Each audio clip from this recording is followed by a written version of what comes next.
What's up guys? Ngayon araw nga may dinala sa ating motor. Bali tinutulak nga lang pala ito nung dinala dito.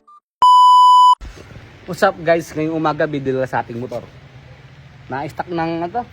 Kulang isang taon ba to? Oo, kulang isang taon. Siman yung may-ari, tropa natin, taga dyan lang. Siguro mga 10 na yung biyahe.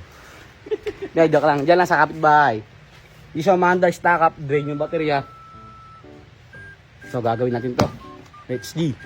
Dahil nga sa di ako mapari ay sinubukan ko paanda rin. Makikita nyo yung baterya ay drain naman talaga. Tapos kahit padyahan ko na ay di talaga umaandar. Dahil nga sa na-stack to drain yung baterya kaya charge ko muna. Charge muna natin, charge.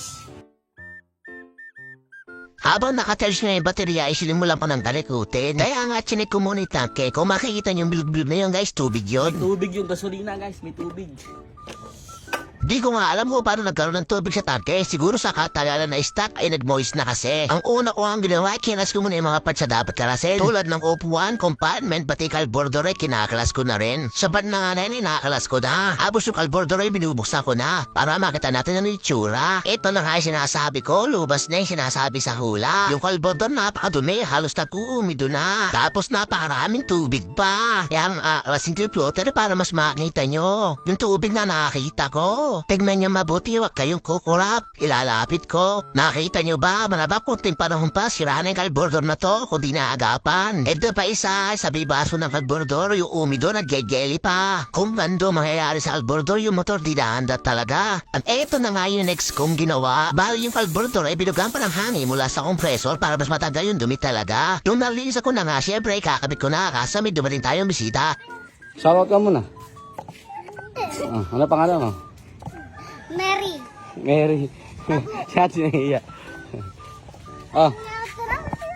Oh. Ito sa akin. Thank you po. Ito akin. Ito akin. Oh, mabili, mabili. Thank you po. Ingat kayo. Bye-bye po. Ano sasabihin niya? Bye-bye. Shoutout kayo, shoutout. Salamat po. Shoutout Poy Pitch Vlog sa'yo. Shoutout sa ano? Poy Pitch Vlog. For this vlog. Ingat, ingat. Ingat. Bye-bye po. Okay. Bye po. Ingat. O siya, balik lang nga tayo sa ating ginagawa. Shoutout sa inyo mga bata. Ang ginagawa ko ha, dinay ko yung gasolina niya sa tanke na hindi kinakalas. Bali, hindi ko po lang pinakabak yung para yung gasolina lumabas. Ay nakain gasolina guys. Di pa nga ako nakontento. Gusto ko walang matira kahit konti tubig. Gumamit nga lang pala ako ng basahan. Kaya sinukso ko sa tanke niya para talagang walang matira. Okay na guys.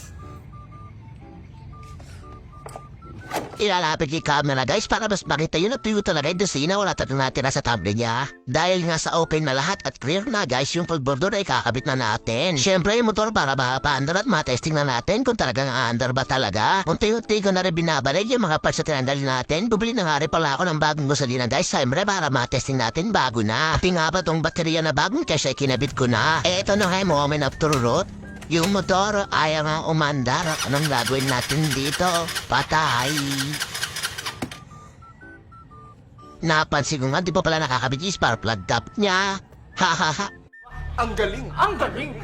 Ito na nga yung second attempt. Sana sure na to.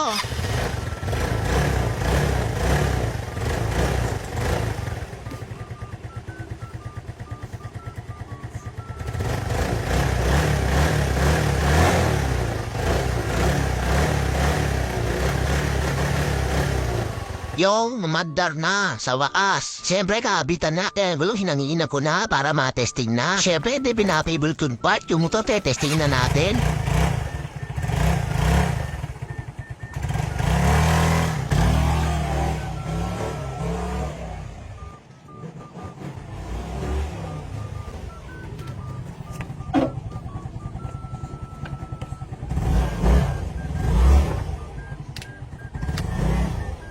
A few moments later. Ito na nga tropa ang sinasabi ko. Yung lagi kong kasama dati nung bata pa ako. Shoutout nga pa na kay pare no, dito yung may-ari ng motor.